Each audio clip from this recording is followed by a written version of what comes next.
प्रश्न 3, 729 गुना 343 का घनमूल ज्ञात कीजिए।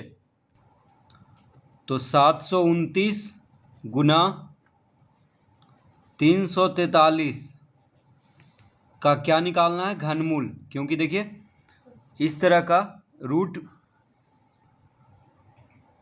रूट लगा करके यहाँ पे 3 लिखा हुआ है, इसका मतलब घनमूल निकालना है। किसका? 729 गुना 343 का।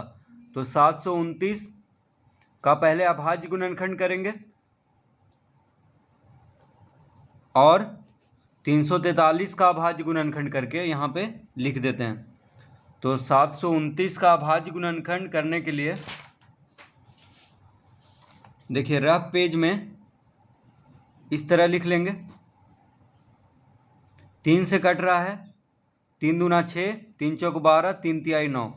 फिर 3 से कट रहा है, 81 तिया 243। फिर 3 से 27 तिया 81, 3 नंबर 27, 3 तिहाई 9। तो 3 गुना 3 गुना 3, 3 गुना 3 गुना 3। तो ये हो गया 3 का घात 3 गुना 3 का घात 3। ठीक है, 729 को हम लिख सकते हैं 3 का घात 3 गुना 3 का घात 3, क्योंकि घनमूल निकालना है इसलिए घात 3 के रूप में लिखेंगे। तो देखिए 3 गुना 3 गुना 3 को 3 का घात 3 लिख लेंगे, 3 गुना 3 गुना 3 को 3 का घात 3 लिख लेंगे। तो घनमूल निकालना है इसीलिए घात 3 के रूप में लिखेंगे। अब 343 का अभाज्य गुणनखंड कर लेते हैं। तो यहाँ पे कर लेते हैं 343।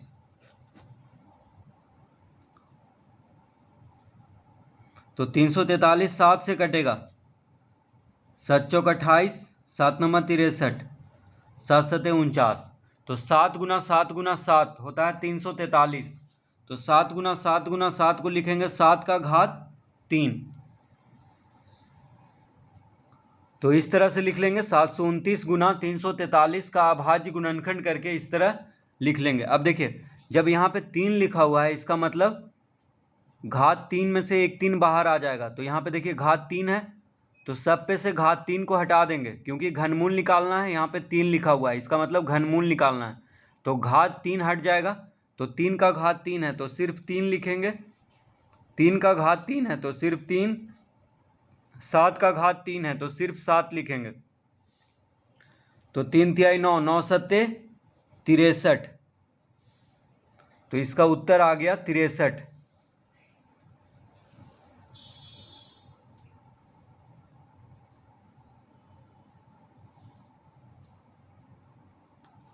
तो 729 गुना 343 का घनमूल क्या होगा? 63 होगा।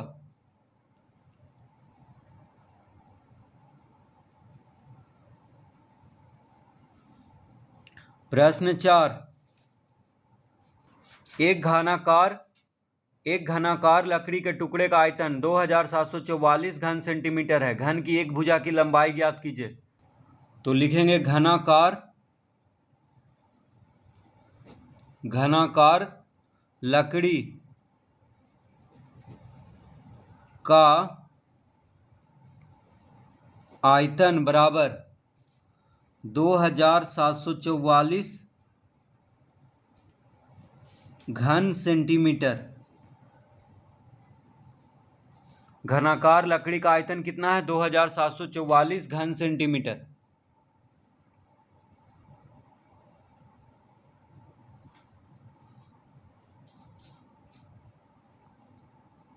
ठीक है, तो घनाकार लकड़ी कैसा है? घनाकार है, तो यानी घन के जैसा है। तो घन का आयतन का सूत्र क्या होता है?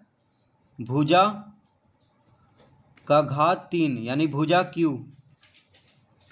तो लकड़ी कैसा है? घनाकार है। घनाकार मतलब घन के जैसा। तो घन का आयतन का सूत्र होता है भुजा का घात 3। तो भुजा का घात 3 बराबर लिखेंगे 2744 घन सेंटीमीटर।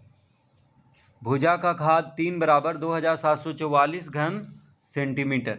तो भुजा बराबर हो जाएगा 2744 का घनमूल। देखिए इधर घात 3 है तो इधर जाके घनमूल में परिवर्तित हो जाएगा। बराबर के बायां तरफ घन है तो बराबर के दाएं तरफ घनमूल हो जाएगा और यहाँ पे लिख देंगे सेंटीमीटर, क्योंकि भुजा सेंटीमीटर में आएगा। ठीक है, तो इधर यानी 2744 का क्या निकालना है, घनमूल निकाल देना है। तो 2744 का अभाज्य गुणनखंड कर लेते हैं। यहाँ पे 2744 का अभाज्य गुणनखंड करेंगे तो हो जाएगा 2 गुना 1 2, 2 तिया 6। तो रफ पेज में इसका अभाज्य गुणनखंड करेंगे। 2 गुना 1 2, 2 तिया 6, 2 सते 14, 2 दूना 4, फिर 2 छक 12, 2 अठी 16, 2 छक 12, 2 तिया 6, 2 चौक 8, 2 तिया 6, 7 से कटेगा, 7 चौक 28, 7 नंबर 63, 7 सते 49। तो देखिए 2 गुना 2 गुना 2 गुना 7 गुना 7 गुना 7 आ गया इसका अभाज्य गुणनखंड। तो 2 गुना 2 गुना 2 को लिख सकते हैं 2 का घात 3, और 7 गुना 7 गुना 7 को लिख लेंगे 7 का घात 3। तो हो जाएगा 2 का घात 3 गुना 7 का घात 3। अब देखिए घनमूल निकालना है तो घात 3 के रूप में लिख दिए, घात 3 के रूप में। अब यहाँ पे घनमूल निकालना है तो देखिए अब घात 3 हट जाएगा, सिर्फ लिखेंगे 2 गुना 7, यानी 7 दूना कितना हो गया 14 सेंटीमीटर। घन ये घात 3 यानी घन हट जाएगा, तो 2 गुना 7 सिर्फ लिखेंगे, इसको हटा करके, तो 7 दूना हो गया 14, यानी घनाकार लकड़ी का भुजा हो गया 14 सेंटीमीटर।